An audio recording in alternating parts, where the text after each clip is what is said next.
서울 집값 신고가 폭발? 집값이 정말로 섬뜩섬뜩할까요? 섬뜩섬뜩합니다. 여러분 이거 한번 보세요. 서울의 각 지에서 신고가가 속출하고 있습니다. 속출. 자, 서울 송파구 신촌동의 파크리오 전용 59제곱미터입니다. 2021년 1월에 20억이었거든요. 지금 현재 기준으로 국토부 실거래가를 보니까 20억 5천만 원까지 신고가 났습니다. 강남 도곡동 도곡렉슬 59제곱미터 2021년 10월에 24억 6천만 원이었습니다. 그런데 24억 7천만 원으로 더 올라갔죠.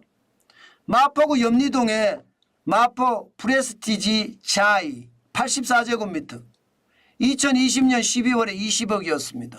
지금은 20억 6천만 원. 계속 신고가가 터진다는 이야기잖아요. 저는 지금 보시는 것처럼 강남뿐만 아니라 마포까지 넘어갔다는 이야기잖아요. 마포까지. 그죠? 강북입니다. 그럼 용산은 당연히 넘어갈 거고.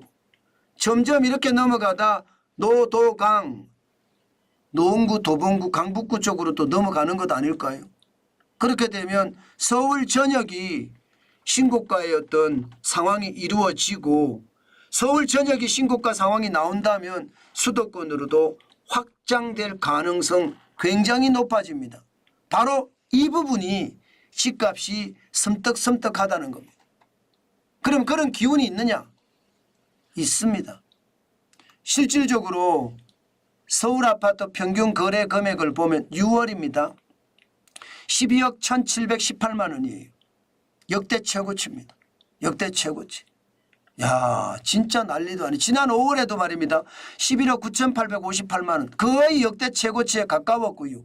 지금 7월에는 이대로 가잖아요. 이대로 6월에는. 이대로 가면 아직도 날짜가 일주일이나 남았습니다.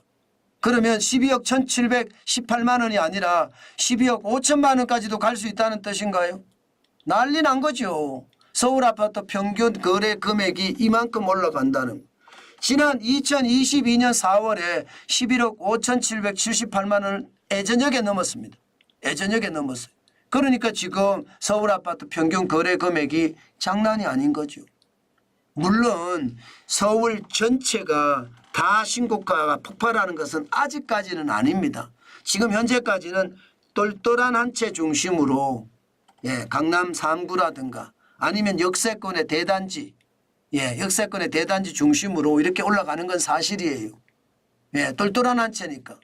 그렇지만 지금 분위기를 보면요. 그게 아닐 수도 있습니다. 왜? 거래가 엄청나게 일어납니다. 지금 보시는 것처럼 6월에 결국 서울 아파트 월별 거래량이 7천 건이 넘었습니다. 7,062건이에요. 이대로 계속 가면 8천 건 가까이 간다는 이야기도 나옵니다. 역대 평균치가 6,040건이었거든요. 이게 도달할 수 있다는 이야기잖아요. 그만 거래가 그만큼 많이 일어난다는 얘기. 거래도 많이 일어나고 여러분. 거래도 많이 일어나고 거래 금액도 올라가고 그러면 집값이 진짜 섬뜩섬뜩해진다는 이야기가 현실이 된다는 뜻이잖아요. 실제로 일어날 수 있습니다. 이게 여러분 서울 아파트 월별 거래 금액이 2020년 10월에 576건이 됐을 때도 있습니다. 576건이에요. 지금은 10배가 넘었잖아요. 10배만 넘었어요. 이러다가 20배 될 수도 있습니다. 20배. 그 정도로 말입니다. 거래량이 일어나고 있습니다. 이것은 똘똘한 한 채뿐만 아니라 역세권 중심으로 해서 대단지라면 로얄동에 로얄층을 산다는 정환진 TV의 투자 원칙 그 원칙대로 하면 서울은 이미 점점 역세권 중심으로 올라가고 있고요. 또 수도권조차도 역세권 중심으로 올라가지 않을까 그런 생각을 안 할 수가 없습니다. 그 정도로 말입니다. 지금 아파트는 뭔가 섬뜩섬뜩한 조짐이 굉장히 커진다는 뜻이에요. 게다가 더 충격적인 숫자는요. 지금 서울 아파트 매물이 줄어든다는 사실입니다. 다시 말해서 팔려고 내놨던 매물을 걷어들인다는 뜻이잖아요. 이것은 집값이 더 올라간다고 생각을 하기 때문에 걷어들이는 거예요. 7월 23일 현재 7만 9,050건으로 줄어들었습니다.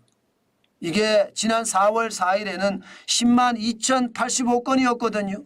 그러다가 4월 11일에 8만 2,293건입니다. 그런데 7월 23일에는 7만 건, 8만 건이 깨졌습니다. 7만 9,050건까지 떨어졌으니까 연초 대비하면 기재 겨우 6.9% 늘어났습니다. 5,121건 늘어난 거고요. 물론 2023년 4만 9,198건보다는 여전히 많기는 많아요. 그러나 이게 흐름을 타잖아요. 흐름을 타면서 더 강하게 흐름을 타면 저는 결국 매물이 계속 거둬들여지고 매물이 적고 수요가 많으면 결국은요 여러분 집값은 올라간다는 뜻이 서울 아파트 매매가 변동률 추이를 보면 벌써 17주 연속 올라가고 있잖아요. 게다가 매매 수급 지수도 보면 100을 넘어섰습니다. 100을 넘어선다는 것은 여러분 결국 집값이 올라간다는 이야기거든요. 집값이. 이게 여러분 매도자나 매수자 입장에서 집값이 올라가려고 그러면 어떻게 됩니까? 집값이 올라가려고 그러면 매도자 우위 시장이 돼야지 집값이 올라가거든요. 100.4는 매도자 우위 시장이 됐다는 거예요. 가격을 자꾸 더 높인다는 뜻이죠. 매물을 거둬들이고. 그래서 제가 서울 아파트 섬뜩섬뜩하다. 신고가 폭발했다. 이거 진짜 위험한 상황까지 만들어질 수 있다. 이런 생각을 합니다. 정부가 특단의 조치를 내겠다 이야기를 하지만 안 먹힙니다. 제가 봐서는 문재인 정부의 재판처럼 변해가는 것 같습니다. 그래서 저는 굉장히 무섭다 생각을 합니다. 자칫 잘못하면 저는 최악의 참사도 벌어질 수 있다고 생각합니다. 그만큼 부동산 정책은 현장 중심으로 국민들이 신뢰할 만한 정책을 내야 돼요. 정책을 신뢰하지 않잖아요. 그때부터는 패닉 바잉 반드시 일어납니다. 저는 그게 시장의 위험을 굉장히 높일 거라고 생각합니다. 그래서 여러분 정부의 정책 지금까지 잘못했다 저는 그렇게 보거든요.